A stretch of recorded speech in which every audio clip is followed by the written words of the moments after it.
Welcome, Jakaya. How are you? Thank you, thank you. Doing well. Just doing some Photoshop magic on my listing photos. Ooh, I have never done that. I'm giving it a whirl, so I'm curious to see if it actually works, because if it does, that's going to be great. Oh, Uh, good. it's one of those listings where your owners have a tenant living in there that has way too many things. Ah, okay. So Um, it is.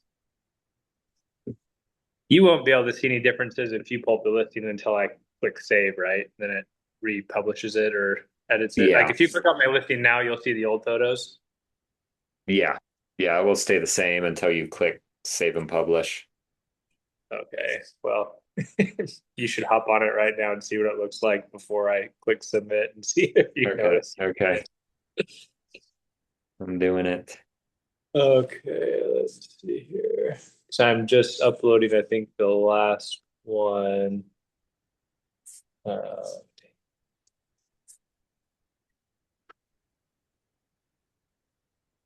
it's the listing out in Saratoga. I don't know if you're searching by my name or.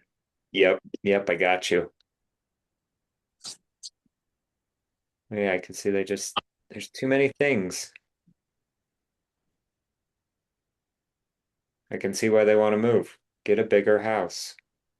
Yes, exactly. Okay. I just hope I didn't change things too much, but that one. Okay, I'm about to push. Okay, Oh no. as you're doing that, with it being uh Tuesday skill building, I got a question. And here's Melissa here too. Um, this is an objection, but it's not from a client. This would be from another agent. So, what do you tell someone if they say, "Hey, we saw your listing and we're thinking about putting in an offer, but you're way overpriced"? How do you respond to that? Hey, we accept all offers. We'll review them and take any feedback into consideration. Thank you so much for your interest. Yep. What do you tell your sellers after that? Hey, we're going to be getting an offer, it seems like. I'll let you know when we get the details, but they think we're overpriced. So we'll see what their offer actually comes back in and we'll kind of look at it and see what we think. Sounds so simple. Do you think that there's anything you could do to increase the offer before they send it in?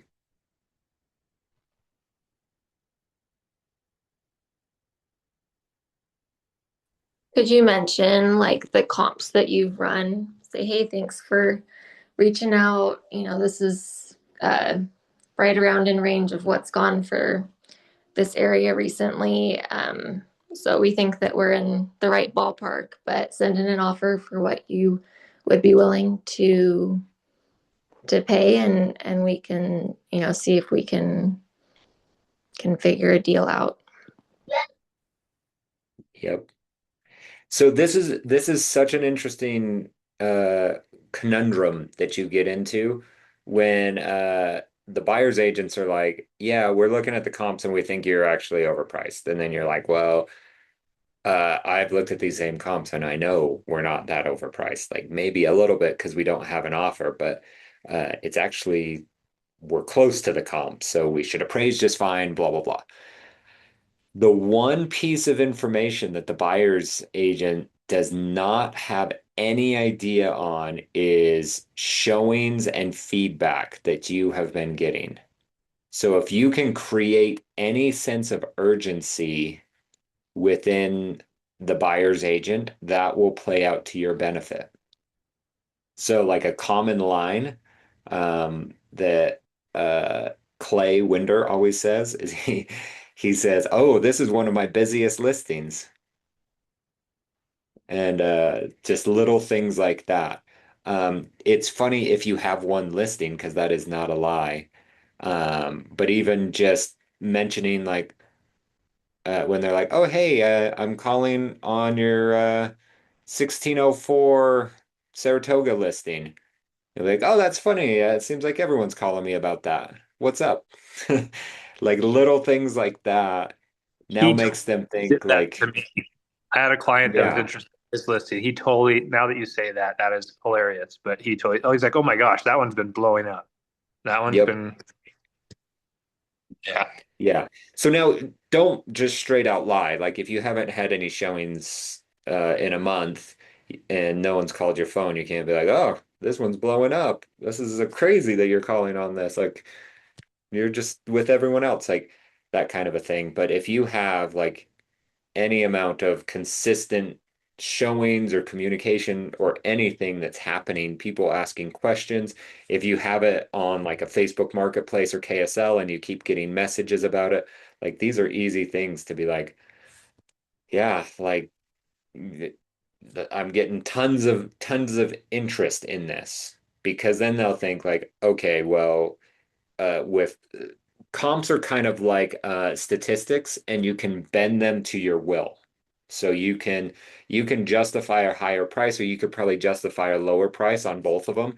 Like if I gave both of you the same listing and I said, Jakaya, you need to sell this for the most amount of money possible and you need to convince an appraiser that it would appraise for this much. And then I said, Melissa, you go out and you need to convince the same appraiser that it is overpriced and it needs to come in super low, and you can only do it with three comps is all I want. Active under contract or sold, and prove to me that we're priced too low, we're priced too high. And both of you could probably do this and do a great job at it. So the one trick up your sleeve that you have is other people, like the market actually responding. So if you can give people a little bit of urgency or let them know that they're not the only person, um, then I, for some reason, I can see this very clearly with new construction over every other listing. Like, I don't know if you guys have walked through a new construction house with some clients and the they have like tons of lots and different houses, and yet they manufacture some sort of urgency. Like, oh, we only have 3 lots left on this phase, and with the floor plan you want, you guys can only do it on this lot. That's so made up. All of it's made up. But somehow they just created this urgency that you can only do this one lot, this one specific way. And so you need to make an offer. And then you see other people walking through the model home while you're there. And it just feels like, oh my goodness, I need to make an offer. Or even if like the market might be a little slower, but I need to hurry because I could lose out on this one specific house. Um, but you don't. You usually have times, but every once in a while you lose out. And so it is a big thing. So if you can manufacture urgency with the buyer's agents, they will give you better, higher offers. So figure out how to do that on all your listings. Maybe an auction type idea. Like the whole idea of highest and best by Monday. Like that's a real thing. People put in higher offers because of things like that. But it's hard to just manufacture things. So, what would be your ideas on how you could manufacture urgency for a listing that has not had a lot of action? Maybe you're getting some showings here and there, but it's not really going anywhere. Any thoughts?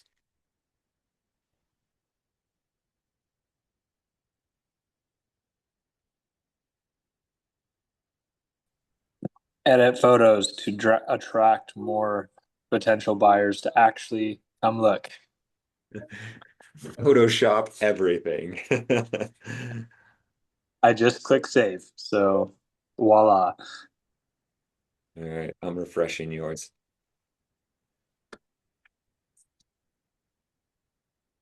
I should have like paid more attention. What'd you change? Oh, there's a whole thing gone in the loft. Is that what you did? Every room should hopefully feel more empty Oh yeah. now. This looks this looks way better. How'd you do this? Was this AI? Yep, I used Grok AI, good old Elon Musk. Oh, Oh my oh, gosh, it looks night and day different to me. So now yeah. I just feel It bad that I looks, didn't do this before.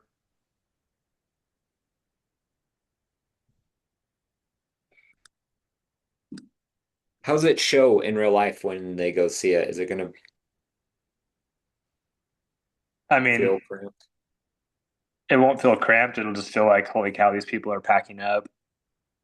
Okay. So if I get showings, I'll just have to preface the list or showing agent with like, hey, that the guys are getting ready to move out, so it's gonna feel a lot more cluttered than what it looked like. But I feel like you have to sell every home twice, right? You have to Yep. sell someone on the idea of even physically going by the home. And I feel like Yeah. that's maybe my barrier on this one. I feel like price point's good, but there hasn't been a single showing in a week now. So hopefully this will at least get over that first hurdle. Yeah. Melissa, how's your listing going? Speaking of no showings in a week. We received an offer last night and texted her Nice. with a potential counter, and she said that's good. So I texted Brittany to see if she could help me draft up a counter, and we should be good to close in like honestly a couple weeks. It's a cash buyer, so Congrats. Sweet. yeah, I love it. feels like a miracle. I mean, it's a pretty low offer, but I don't know. It's one of those things where it's like when you don't have any interest and you still think your home is worth this, like it's only worth what people are willing to put in. So anyway, Yeah. Yeah, you almost have to convince your sellers to not judge their house. You need to look at how the market is judging the house. And it doesn't mean they have a bad house. It just means in this moment in time, this is what people are willing to pay for it. And that's fine. If you want to move bad enough, you will move. So, okay, well, think on that as you guys have these listings and you're seeing them go and you're getting these experience. Like, what could you do to manufacture urgency within the buyer's agent? Right?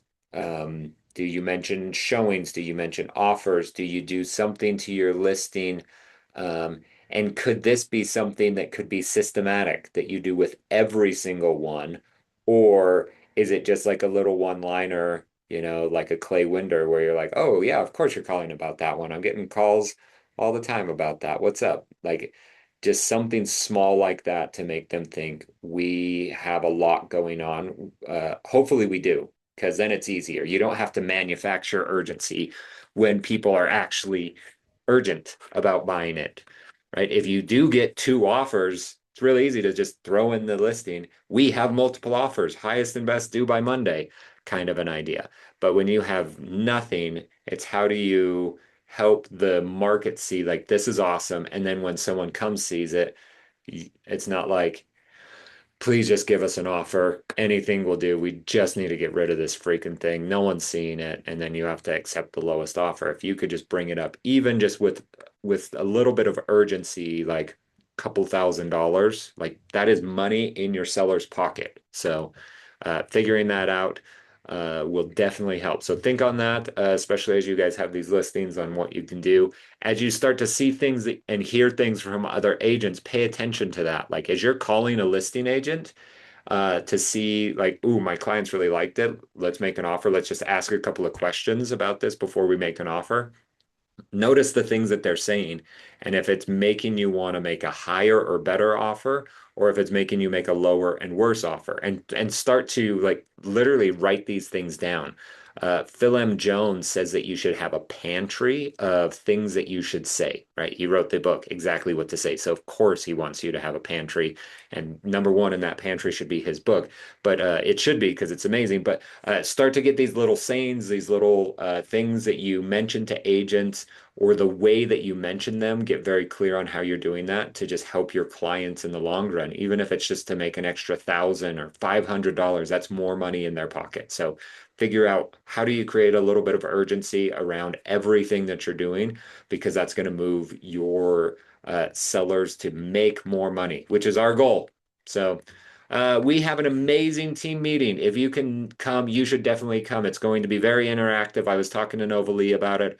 It's all about unreasonable hospitality, is what it's called. So I'm very excited for this one. It's how to just create the best client experience all the way throughout. So we're going to get in little groups and figure this all out. And hopefully everyone leaves with like a blueprint of some awesome things that they could go implement in their business, because this is the time to go take market share. We're a little bit slower. We probably have the same rest of the year that we've been seeing this whole time. There's no indications that rates are going to change a whole bunch or people have to move a whole bunch or anything like that. So we're probably just going to keep ticking along the way that we're doing. But if you can get good and get referrals from every single client, get that repeat and referral business base built, then as the market gets like easier, more of like that buyer or the seller's market, then you can just go crazy and actually sell houses way faster. So this is the time to build that foundation. So go ahead and do that, and we will see you guys at 11. Have a great one. Thanks, Cameron. Hey, quick question for you, if you have a sec. Yeah. Yeah. So when my one property's active no show, but I have the final Mhm. offer thing out there. Can I, so someone scans the thing. I've had a couple people scan it that are interested. Can I show it to them, or if they have an agent, can the agent go show it, even though it's an active no show? Like, Um, Dean tells me that technically you cannot show a property that is active no-show. You can make it active for 1 hour while they're showing the property and then go back to active no-show. That is fine. okay, so you Usually do they're have not supposed to. the So status.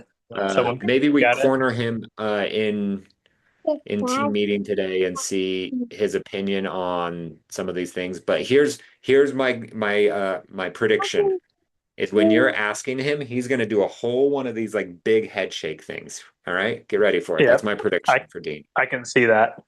Yep, All right, we'll yep. test it out. We'll Thanks. test it. All right, Bye. we'll see you in a bit.